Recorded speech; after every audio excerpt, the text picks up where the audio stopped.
હું 15 લાખનું તો ખાલી બાઇક વાપરું છું, અને એવું કંઈ એક બાઇક નથી મારી પાસે, 2 બાઇક છે. હજી એક BMW છે મારી પાસે.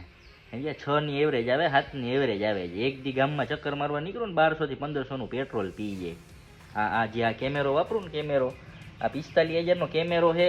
આ ઇન્ટરકોમ છે, 11,000નું ઇન્ટરકોમ છે.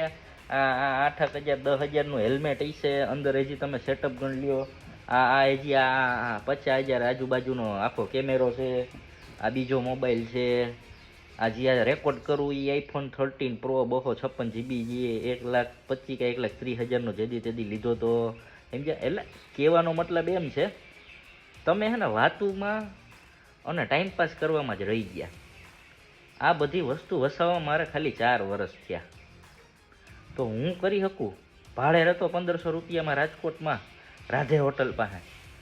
તો ત્યાંથી 4 વર્ષમાં કે 5 વર્ષમાં હું આવડું બધું વસાવી શકતો હોય, આવડું બધું કરી શકતો હોય, તો તમે લોકો ના કરી શકો? કરી શકો. પણ તમારા અને મારામાં ખાલી ફેર એ છે કે તમારે ખાલી બેસીને વાતું કરવી કે આજ કરું, કાલ કરું, પરમદીથી ચાલુ કરું, ને કોઈક ભેરો આવે પછી ચાલુ કરું. જો મોટા સક્સેસ મેળવવી હોય ને તો આજથી ચાલુ કરી દે. રોજ રાતે ગામની પંચાયત કરવી. ઓલાય આમ કર્યું ને તોલાય તેમ કર્યું, ઓલાય પૂછડું કર્યું, ઓલાય ઢીકડું કર્યું. એલા ભાઈ, ગામની પંચાયત મૂકો, તમારા ઉપર ધ્યાન દ્યો. વાતું કરીએ કાંઈ નહીં મળે. કહેવાનો સીધો અને શર્ટ વસ્તુ એ છે કે હું જો કરી શકતો હોય તો તમે કરી શકો.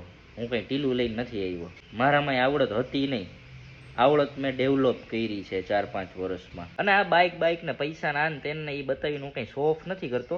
મારે તમને લોકોને ખાલી એટલું જ કહેવાનું છે કે હું 4 વર્ષ પહેલાં ઉમિયા ચોકે રાધે હોટલ પાસે 1500 રૂપિયામાં ભાડે રહેતો. તો હું ત્યાંથી અહીંયા પહોંચી શકું, તો તમે શું કામ ન પહોંચી શકો? તમે પહોંચી શકો.